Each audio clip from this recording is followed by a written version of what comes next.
Naaman Marshall is the production designer on Servant, and I'm Riley Chow.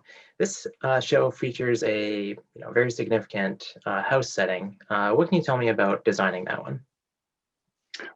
Well, early on in season one, when sitting with Knight and kind of going over all of the challenges and the scripts, and I think at that point we had three scripts or so.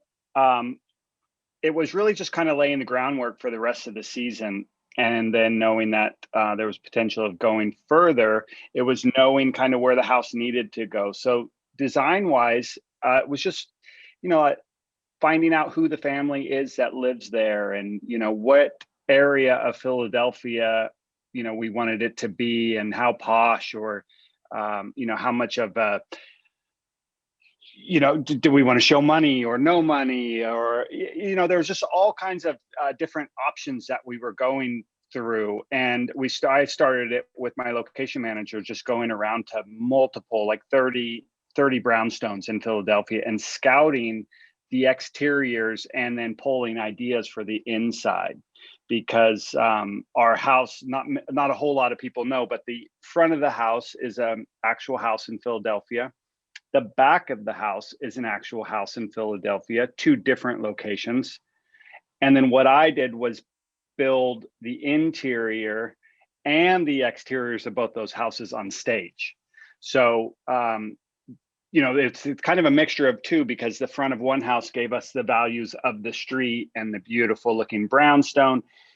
And the back of the house gave us a whole different look, with a yard and a park behind us that had the ability to be able to branch and go to outside of our interiors.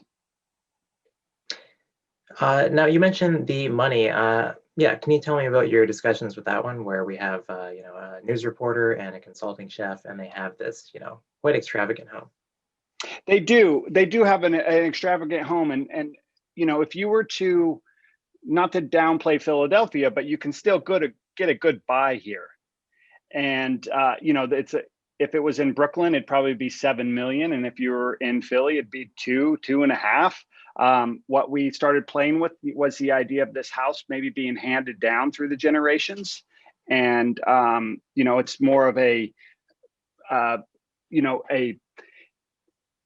piece that Sean and Dorothy might have taken over maybe 5 years ago, and then they put their money into it. And between their two salaries, because that was a big thing for me, it was like making it feel as if this is doable. I didn't want it to feel like just uber rich people, and then saying that they knowing what they both do. They are both top at their game at the time when they're in it. So it was playing with that like balance. And I kind of imagine that the house was done from first floor, second floor, and then basement. And if you notice, when you go up onto the third floor and you get into Leanne's world and Sean's office area, hasn't been remodeled yet. So I kind of felt like they did what they could at the time. And then just being two people with a baby, they just kind of like stopped it there for now. So I was definitely conscious of pushing the envelope a little bit, and also giving a house that I wanted the audience to feel as if they wanted it as much as you want to live there, you want to feel what it would be like, you wanted to envy them. Now, what are we actually looking at there? Is it, I assume that all of the different floors are actually on the same floor on the soundstage, or is there any kind of building up? So there's each floor on our soundstage. We have very low ceilings in our soundstage, so I wasn't able to do any full sets that are first and second story. But what I did was every set goes down as far as I can. So the sets are built on a deck. I go down as far as I can, and I go up all the way into the perms with it. So each floor has as much stairway as I can give them both ways, and we choose which ones work best for each shot. And then the front of the house, the whole facade is built, and the facade across the street and the street, the asphalt itself. But I've chosen a location in Philly where the houses mirror each other left and right, same architect, same windows, same layout. So I was able to take the first floor, and then the second floor I built right here next to it. And that in theory is meant to be on the top. So each space is something different. And I've just tried to be able to walk us in and out of them by overbuilding or double building in some circumstances. Now, this is a very layman question, but what about when they're looking out the window at the street? How does that work? So when they're looking out at the window, there's two ways we do it. Sometimes we're on our set on stage, and because I've actually built that street with the houses across, and we can park cars, we can drive cars on our set. We'll sometimes get it there, or if we're shooting out the front door, we can get it. And then if we go wider and have to like look down the street, we go to location. So the house is a match build of the front of the house and the back of the house for about 10 or 15 feet in, so we can utilize the real house or the set for whatever works best. I want to go back to the first episode. Sean makes a big deal out of the espresso maker that he has. I thought it was going to be this huge plot point, but then it doesn't actually really come back until the second season. I'm wondering if there was any larger plan there. It's hard to say. I don't know as much as you most of the time. So for me, a lot of times I kind of have to just trust that some of these instances are a global something that might come back, and there is some of them that do come back and have come back. So the espresso machine, although I don't know, but soon we may see something. Okay. When you're building a set, obviously you have to have space for all the crew, all the cameras, equipment, that kind of thing. Is there any spot in the house where you feel like maybe it doesn't really look like a normal house, but you're able to kind of mask through the magic of movie making? Yeah, our sets are super jam-packed. We're not actually in a movie stage studio space. We've retrofitted a building, and we all are contained in this, our offices, our stages, and everything. It was an old DuPont facility.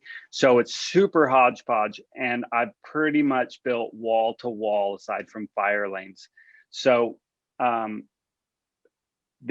when you walk out and you walk through the crazy maze of stage space, once you're on the set, you feel contained, but as soon as you poke your head out, you know exactly where you're at. You're on a stage that's, walls 4 feet away, and we have backings that we pull. So we have different season backings for outside the windows. So that gives the illusion that we're in a bigger space as well when you're standing in there. But when you peel those back, you realize there's another set 2 feet on the other side of them. So I don't know how much time you've spent on a stage, but I always get a kick out of when you walk people through the back of it, or you try to get them in the front where you kind of feel like, oh my God, this is amazing. And then when you take them out a side door and they're like, what is this place? It looks nothing like a set, like the picture ready set from the outside.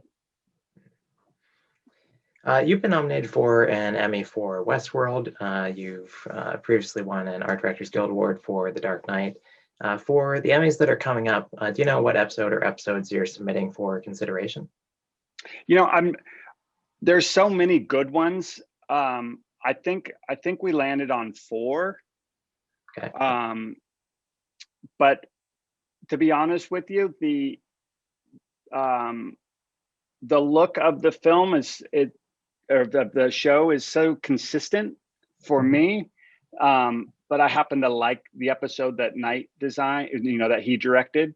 I think it shows off the house the most and has the most character, and our DP on that, Mikey, and I play super well together with kind of structuring the house and how we got to where we were at. So I always kind of love to see him come back into the set, and kind of, even if other production designers are as great, it's just nice when you get the original guy back in and he kind of starts playing on the, some of the thoughts that we introduced early on.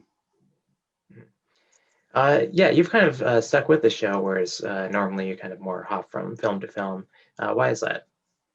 Well, I love the group of people that I'm working with. I also like the content and the challenge. Every season there's something more that needs to be done, and I really feel like I wouldn't feel right just handing the show off. And I didn't know, I don't do much TV. Mhm. And I kind of thought I would have been like a one and done. But as soon as there's another season that comes up and there's another build, I feel like it's my responsibility to design it and stay true to it and not let it kind of veer off in another visual way. And this show is great because it has, we're pretty consistent with the timing of when it comes up, and then I try to do a film in between seasons. So for me, it's kind of a nice, come back to something to be able to tweak or to design something new with a good group. Knight and I work well together. We've done quite a bit of stuff, and we just have that shorthand relationship with design and directing at this point. So I really do feel like I can do my best work with him. Yeah, what can you tell me about how you got this part? Well, I worked with Knight a few times in the past, and just visually, we kind of were able to bounce ideas back and forth. We He chatted with me about the project and asked if I was interested, and obviously I read the script and fell in love with the first episode and then wanted more. And Knight kind of gave me the license to run with it. And as soon as that happens, it's like, how can you pass up something like that? It was a huge challenge in the beginning to build the house. We built it in 9 weeks, 4 floors.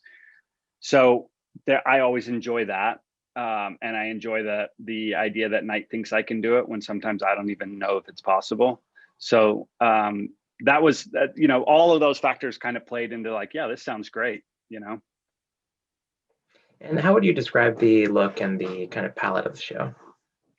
Well, I think, we talked early on about making sure that myself and my decorator and my GRDP and Caroline costumes, we really made sure that we were a cohesive group communicating about everything that we were doing.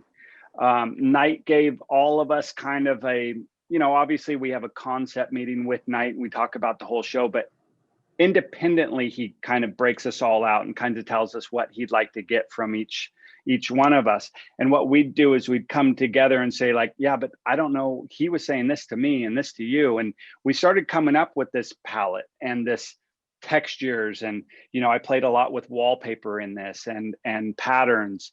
And Caroline started saying, well, I really feel like the idea of playing pattern on pattern with Leanne or with Dorothy, and having Leanne's more muted palette in her bedroom. So we landed on just trying to give the house personality in my world, as well as the costumes and everything playing within that world, equally as much. And then Mikey just ties it all together with the lighting and the mood.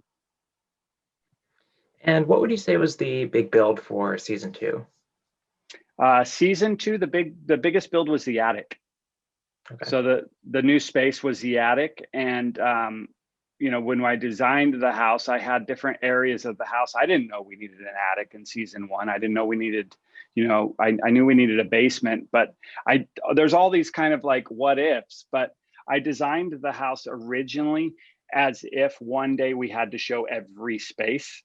So through my research in Philadelphia, just going through brownstones, I started seeing like each one had a basement with, the old coal cellars, and then the attics had sometimes 2 rooms on them, and one was used for storage and one was used for, equipment and that kind of stuff. So I always had these ideas of where it could go, not knowing if it was going to be anything. And I would tell Knight, hey, just so you know, this door leads to an attic, or this door leads to a basement.